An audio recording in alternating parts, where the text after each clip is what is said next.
पाकिस्तानी सियासत देख के तो मुझे ऐसे लगता था कि ये तो मेरी जगह ही नहीं है ना। पॉलिटिकल एक ड्रामा है, उसके ऊपर एक बस आपने चलते जाना है और अग्रेशन और इस तरह की सारी चीजें। Do not expect success overnight. Politician बनने का जो डिसीजन था, was it an informed decision कि बस कोई अपॉर्चुनिटी बन गई and you came into politics? Okay, so Mustafa 10 साल इन एकेडेमिया, मुझे ये पता तो था कि अब कोई इन हायर पॉलिसी, एजुकेशन, हाँ, क्योंकि schools वाला नहीं, academia is different than slums. I was higher teaching at education. university level and obviously I always had this knack कि policy making के अंदर या लम्स, किसी तरह बीएनयू, LSE एलएसयू, किसी तरह मुझे लार्जर प्लेटफॉर्म के ऊपर, and to be very honest, I am not going to lie, Pakistani सियासत देख के तो मुझे ऐसे लगता था कि ये तो मेरी जगह ही नहीं है ना। I don't belong to this no, space. In the sense क्योंकि वहां पे लेजिस्लेशन और पॉलिसी मेकिंग पे तो कोई ध्यान देता सही नहीं, है। वो तो आप पॉलिटिकल एक ड्रामा है, उसके ऊपर एक बस आपने चलते जाना है और अग्रेशन और इस तरह की सारी चीजें। इसके अंदर भी फिर जब ये अपॉर्चुनिटी आई सियासत में आने की, तो इट डिडंट एकदम नहीं मुझे हुआ कि अच्छा आई बिलोंग है या क्या। Then I had a lot of discussions with my colleagues and they said कि अगर तुमने बिगर वे में इम्पैक्ट करना है तो this is way you need to B.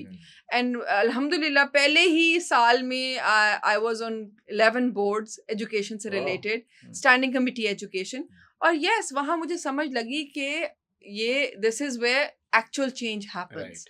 But at the same time मैंने 10 साल 10.5 साल कोशिश यही की है कि मैं यूथ को ख़ास तौर पे यही कह सकूं कि ज़रूरी नहीं है कि आप अग्रेशन शो करके ही अपनी जगह कहीं बना सकें, या आप फाउल स्पीच करके ही बना सकें। आप अपनी आर्ग्यूमेंट से भी बना सकते हैं, और आपको अपनी नुमाइंदगी आप करनी है। मैं सियासत में लोगों को, यूथ के साथ काफ़ी इंटरैक्टिव डायलॉग्स करती हूँ, और इसी हवाले से करती हूँ कि do not expect success overnight, because जो चीज़ें एकदम ऊपर जाती हैं वो एकदम नीचे भी आती हैं।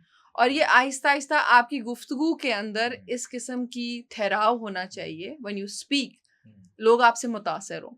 ये वायरल होने के चक्करों में हार्श स्पीच दे देना, this is not my cup of T. और इसी वजह से आज 10 साल हो गए मैं कभी करंट अफेयर्स पे नहीं गई। सही है, ठीक है, बिकॉज मुझे स्क्रीन टाइम का शौक नहीं है। इसी वजह से आपने पॉलिटिकल करियर में भी नुकसानात उठाए हैं, because you are not a hard heater.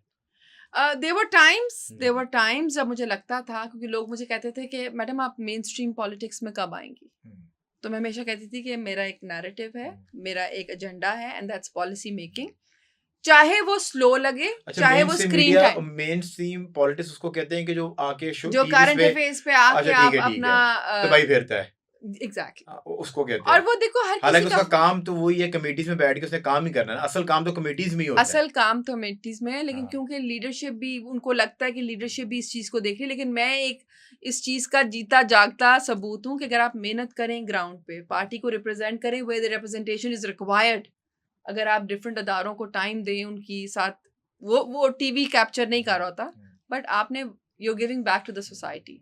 अगर आई थिंक ये तो मियां नवाज शरीफ साहब का, क्योंकि उनकी पर्सनैलिटी के अंदर ठहराव बहुत ज़्यादा है, तो ये तो मियां साहब की, बड़े मियां साहब की पर्सनैलिटी की वजह से वो लोग भी इस पार्टी के अंदर आगे आ रहे हैं, या उनको भी तरक्की मिल रही है कि जो बड़े सॉफ्टली अपनी ज़िंदगी को, अपने करियर को लेके चल रहे हैं। बिल्कुल, ये शहबाज साहब हैं, मियां साहब हैं, लीडरशिप को ना समझ लग जाती है कि कौन सा बंदा सिर्फ चीखो चाड़ा के लिए और कौन सा काम के लिए। ठीक है, सो आज अगर मैं सेनेट में बैठी हुई हूँ और मैं स्टैंडिंग कमेटी चेयरपर्सन बन गई हूँ एजुकेशन की, तो लीडरशिप ने मेरी कहीं तो कैपेबिलिटीज देखी है। क्या लीडरशिप ने ये देखा? मैं ये नहीं कहती, मैं किसी को, देखो हर किसी का रोल है, मैं किसी, ये भी रिक्वायरमेंट है पॉलिटिक्स की, करंट अफेयर्स पे आके डिफेंड करना पार्टी को, बट वो हर किसी का फोटे नहीं होता। और लोगों को ऐसे लगता है कि जी ये टीवी पे ज़्यादा बोलते हैं, शायद लीडरशिप उन्हीं को नवाजती है या उन्हीं को की रोल्स देती है। ऐसी बात नहीं है। मुझे ऐसे लगता है कि हमारा जो यूथ है राइट नाउ बहुत अग्रेसिव हुआ है, उसको काम डाउन करने की ज़रूरत है। ये जो अग्रेशन, हेट स्पीच, ये दिस विल लीड टू, वो कहते हैं ना, ओनली मुल्क की तबाही के उस पे लेके जाएगा।